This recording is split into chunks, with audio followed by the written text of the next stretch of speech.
আসসালামু আলাইকুম রহমতুল্লাহ। মাগরিবের নামাজের পর যদি কোনো ব্যক্তি এই ইস্তিগফারটি ১৯ বার পাঠ করেন, আল্লাহ রব্বুল আলামিন তাকে ১০টি পুরস্কার দিবেন।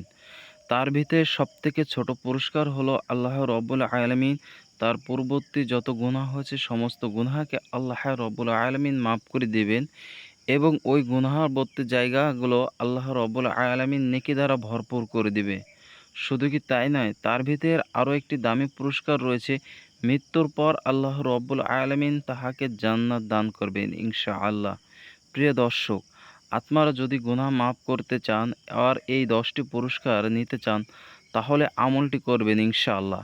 ভিডিওটি সম্পূর্ণ দেখবেন এবং আমলটি শিখবেন, যাতে করে পরবর্তী সময়গুলো আমলটি করতে পারেন। আপনার আমার জীবনে যতই গুনাহ থাকুক না কেন, আল্লাহ রব্বুল আলামিনের কাছে যদি আপনি সঠিক তরিকায় মাপ চাইতে পারি, আল্লাহ রব্বুল আলামিন আপনাকে মাফ করে দেবে। আপনার গুনাহ যদি সমুদ্রের ফেনা পরিমাণও পর্যন্ত থাকে, আল্লাহ রব্বুল আলামিনের কাছে যদি আপনি খাস দিলে মাপ চাইতে পারেন, আল্লাহ রব্বুল আলামিন আপনাকে মাফ করে দেবেন।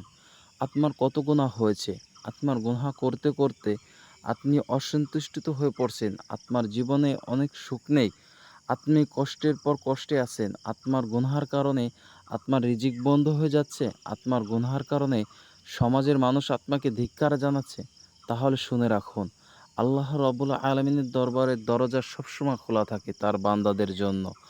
আপনি যখনই আল্লাহ তাআলার কাছে চাইবেন, আল্লাহ তাআলা আপনাকে দেওয়ার জন্য থাকবে। আল্লাহ রসুল সাল্লাল্লাহু আলাইহি ওয়াসাল্লাম বলেন যে, কোনো ব্যক্তি যদি আল্লাহ তাআলার কাছে দোয়া না করে, আল্লাহ তাআলা ওই ব্যক্তির উপর রাগান্বিত হন। অর্থাৎ আপনি যদি আল্লাহ রব্বুল আলামিনের কাছে না চাই, আল্লাহ রব্বুল আলামিন আপনার প্রতি আরও রাগান্বিত হন।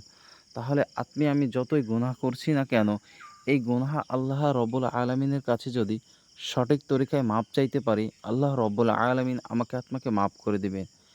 একটি শিক্ষণীয়মূলক ঘটনা, এক ইহুদিদের ঘটনা, যে এক ব্যক্তি এত পরিমাণে পাপ করেছে, তিনি ৯৯টা খুন করেছে। এভাবে একটা দরবারে এক পীরের কাছে গেছে আর বলে যে, আমি ৯৯টা খুন করেছি, তাহলে কি আমার কি কোনো মাপ হবে না? সেই পীর বলে, হ্যাঁ, আপনার মাপ হবে, তবে অমুক ব্যক্তির কাছে যাইতে হবে। তখন ওই ব্যক্তি ওই পীরকেও মেরে ফেলে, সাথে সাথে আবার ১০০টি খুন করা হয়ে গেল। তারপর তিনি আবার কিছুদিন যাওয়ার পর অনুতপ্ত হলো যে, আমি কি করতেছি। তিনি আবার যে আরেক পীরের কাছে গেল, এইভাবে বলল যে, আমি যদি আল্লাহ তাআলার কাছে মাপ চাই, আমি কি মাপ পাবো এই গুনাহের? ওই পীর বলল, তুমি অমুক ব্যক্তির কাছে যাও, অবশ্যই সে তোমাকে সঠিক পথ দেখাবে। তখন ওই ব্যক্তি ওই পীর থেকে আরেক পীরের কাছে যায়। যাওয়ার পর ওই ব্যক্তি তাকে একটি পদ্ধতি শিখিয়ে দেয়। সেই পদ্ধতিতে তিনি মাপ চায় এবং আল্লাহ রব্বুল আলামিনের কাছ থেকে তিনি মাপ পাইয়ে যায়। অতএব তিনি যখন মাপ চাওয়ার জন্য ওই পীরের দরবারে যায়, তখন তিনি মারা যায়। মারা যাওয়ার পর সাথে সাথে জাহান্নামের ফেরেশতা এবং জান্নাতের ফেরেশতা চলে আসে। আসার পর জাহান্নাম এবং জান্নাতের ফেরেশতাদের মধ্যে তর্ক বিতর্ক হয়। আল্লাহ রব্বুল আলামিন এই দৃশ্য দেখে জিবরাইল আলাইহিস সালামকে পাঠিয়ে দেয় এবং জাহান্নাম এবং জান্নাতের ফেরেশতাদেরকে জিজ্ঞাসা করা হয়, তোমরা কেন তর্ক বিতর্ক করতেছ? জাহান্নামের ফেরেশতা বলে যে, এই ব্যক্তি দুনিয়ার বুকে থাকতে অধিক পরিমাণে গুনহার কাজ করেছে, যার কারণে তাহাকে আমরা জাহান্নামে নিয়ে যাব। তিনি খাস দিলে তওবা করতে পারে নাই। এবং জান্নাতের ফেরেশতারা বলে যে, এই ব্যক্তি তওবা করার ইচ্ছা করছে এবং তওবা করার জন্য অমুক ব্যক্তির কাছে যাচ্ছিল, যার কারণে আমরা তাকে জান্নাতে নিয়ে যাব। তখন আল্লাহ তাআলা তরফ থেকে ফায়সালা আসে জিবরাইলের মাধ্যমে। জিবরাইল আলাইহিস সালাম বলেন যে, তোমরা আগে তার স্থানকে মাপ করো, মাপ দাও। এই স্থান থেকে যদি জাহান্নাম, অর্থাৎ এই স্থান থেকে যদি তার সেই বুজুর্গ ব্যক্তির কাছাকাছি হয়, তাহলে সে জান্নাতে হবে। আর যেই স্থানে যে মারা গেছে, ওই স্থান থেকে যদি তার বশবর্তী এলাকা হয় কাছে, তাহলে সে জাহান্নামে হবে। ঘটনাক্রমে তার স্থানটা ছিল, তিনি যেই স্থানে থাকতেন ওই স্থান থেকে কিছুটা দূরেই মারা গেছে। কিন্তু ঘটনামূলক আল্লাহ তাআলার অলৌকিকভাবে আল্লাহ তাআলা গায়েবীভাবে সাহায্য করে ওই বুজুর্গ ব্যক্তিকে তার কাছে নিয়ে আসছিল লাশের। সেই হিসেবে সে ব্যক্তিকে আল্লাহ রব্বুল আলামিন মাফ করে দেয়। তার উদ্দেশ্য হলো যে, আল্লাহ রব্বুল আলামিন তাকে মাফ করে দেওয়ার উদ্দেশ্য হলো যে ওই ব্যক্তি দিলে দিলে মাফ করার ইচ্ছা জাগছে, অর্থাৎ তিনি তওবা করবে আল্লাহ তাআলার কাছে, আল্লাহ তাআলার কাছে মাফ চাইব, আল্লাহ তাআলার কাছে এটাই তার পছন্দনীয় হয়েছে। আবার এমন একটি ঘটনা আছে, হযরত মুসা আলাইহিস সালামের জামানায় এক ব্যক্তি এমন পরিমাণে পাপ করত, পাপ করার কারণে ওই জামানায় বৃষ্টি হতো না, ওই জামানায় ফসলাদি ভালো হতো না। এলাকার মানুষ মুসা আলাইহিস সালামের কাছে বিচার দিয়ে ওই ব্যক্তিকে ওই গ্রাম থেকে দূর দূর করে তাড়িয়ে দেয়। ওই ব্যক্তি একটি ঘন জঙ্গলে বসবাস করে। কিছুদিন যাওয়ার পর তার এমন একটি রোগ হয়, তিনি মৃত্যুর শয্যায়। তখন তিনি ভাবে যে ডানেও কেউ নাই, বামেও কেউ নাই, এখন আল্লাহ ছাড়া আমার কাছে আর কেউ নাই। তিনি এমন পরিমাণে আল্লাহ তাআলার কাছে মাপ চায়, মাপ চাওয়ার কারণে তিনি ওই জঙ্গলে মারা যায়। আল্লাহ রাব্বুল আলামিন খবর পাঠিয়ে দেয়, হে মুসা, তুমি ওই জঙ্গলে যাও, আমার এক বান্দা মারা গেছে তার জানাজার করার জন্য।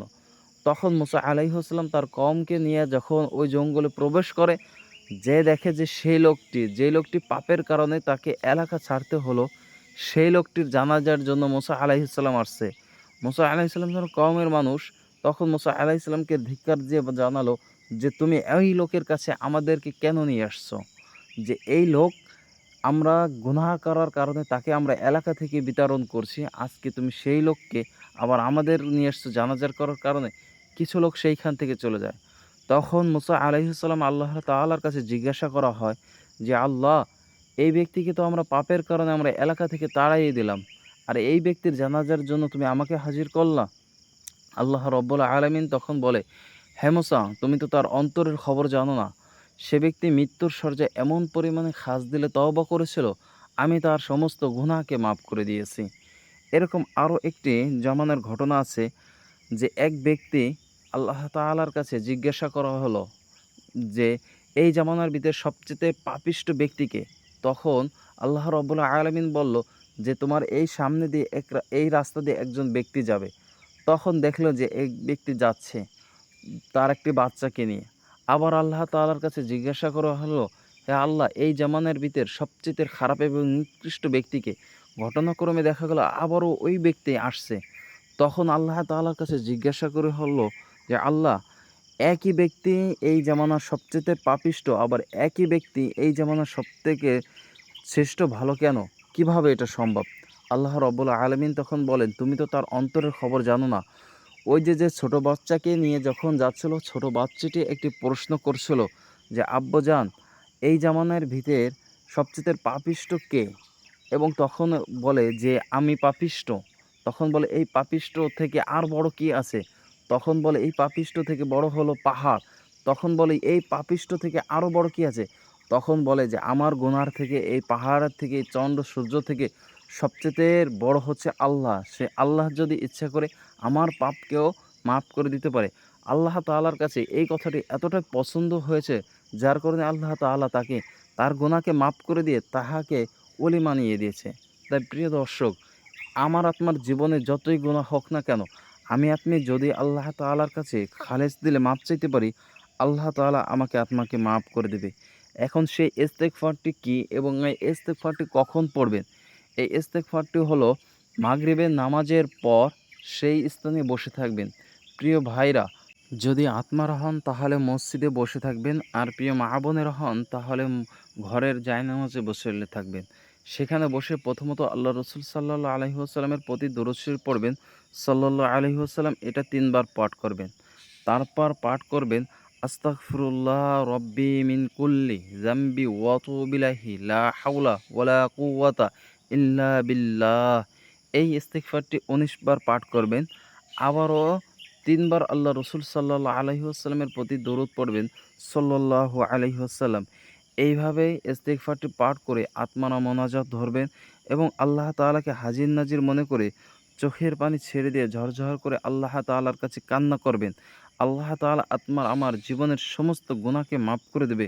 আত্মার যতই গুনাহ হোক না কেন, আল্লাহ রব্বুল আলামিনের কাছে যদি সঠিক তরিকায় সঠিক নিয়মে মাপ চাইতে পারেন, আল্লাহ রব্বুল আলামিন আমাকে আপনাকে মাফ করে দেবেন ইনশাআল্লাহ।